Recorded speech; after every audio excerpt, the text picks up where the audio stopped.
Hey, welcome back. We're here talking about Andor episode 11 called Daughter of Ferrix. It's been quite the show, but I've heard people calling this show boring. I don't understand that. But before we get into talking about the episode itself, I do want to mention that, of course, just like always, this isn't going to be a play-by-play of every single element in the show, but I am going to be talking about things in the show, especially things that have happened before and things that have happened in this episode. So if you haven't seen it, I would highly, highly recommend you watch the episode first before watching this review. But without further ado, let's just get on with it. The episode starts off with the death of Marva. We don't actually see it; it happens off screen, but you're seeing the aftermath of it. You're seeing all of the people surrounding it. You see B2, the droid's reaction, and this is some heartbreaking stuff. And it's yet another example. I mean, I kept thinking of Luke talking to Obi-Wan in episode 4, A New Hope, saying, "I've never seen such devotion in a droid before." It's kind of one of those things where this is some heartbreaking stuff. I mean, if you have a heart. Now, sticking with all of the things that are happening on Ferrix, we do see the Imperials talking about whether or not this funeral should be allowed to happen. And of course, Deidre is like, "No, this needs to happen because we need to see what's going to go down. Who's going to show up? Is Andor going to show up?" I mean, this is the sort of thing that makes absolute sense. They're setting this trap. It's a perfect scenario for them, and it's actually really, really interesting stuff. And I like seeing, even though this is her only appearance in this episode, it was cool to see. And then we get to see Bix following all of the torture that we saw in previous episodes. We get to see the aftermath of this and what she looks like now, and she looks absolutely terrible. I mean, this is some stuff, like I said, I never thought I'd see in a Star Wars episode of anything. I mean, like, wow.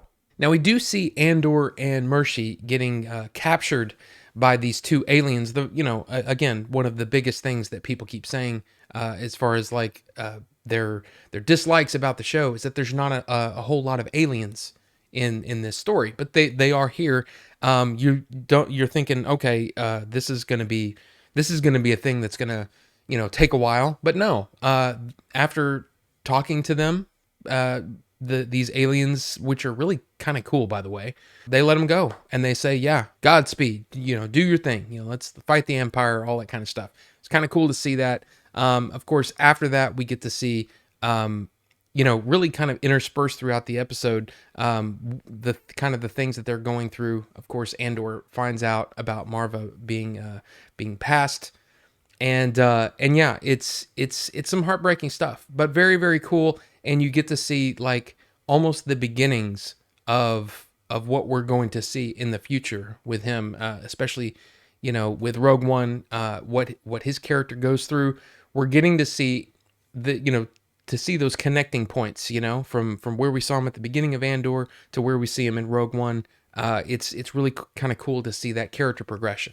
And along with that, we get to see Cyril, basically taking credits from his mom to try to get to Ferrix as soon as possible. So again, all of these pieces are being set on the board, and yeah, next episode should be very interesting. There's this really cool conversation between Mon Mothma and her cousin Vel, talking about what's going on with her, the money problem she's having, the way that she's having to trust this uncouth, unsavory character, and that it might mean that she might have to give up her daughter in a way. It's really, really interesting stuff. And again, the range that these actors are being able to show is so much more than we've ever seen, maybe ever, in a Star Wars show or movie. I mean, they're showing some deep emotions, and it's not all on the surface. There's a lot going on in these characters, and man, I love that stuff. Probably my favorite single scene of the episode is this conversation between Luthen and Saw. Of course, Saw's like, "Hey, I'm on board with this thing. I wanna go do this thing with Krieger. Yeah, let's do it." And Luthen's like, No, you really shouldn't, because yeah, there's the Empire knows about it, and it's some things are going to go down, and the idea that in a way he's sort of spreading his I guess the blame a little bit, because he basically lets Saw make the decision on whether or not they're going to allow this to happen, and he's Saw basically says, for the greater good. I love that. I think it's really awesome, and it's interesting to see the dynamic between the two of them, but also the differences between Luthen's character and Mon Mothma's character. Mon Mothma is really looking at this in an almost selfless way, and Luthen is going about it in a very selfish way. So it's kind of interesting to see that the differences between the two of them. And probably one of the most, I guess, thrilling parts of the episode is this escape from Luthen from this Imperial craft with three dishes. I'm assuming. I mean, I don't know for sure. I'm sure it is based on an old Macquarie design. It looks very vintage. It looks very Macquarie to me.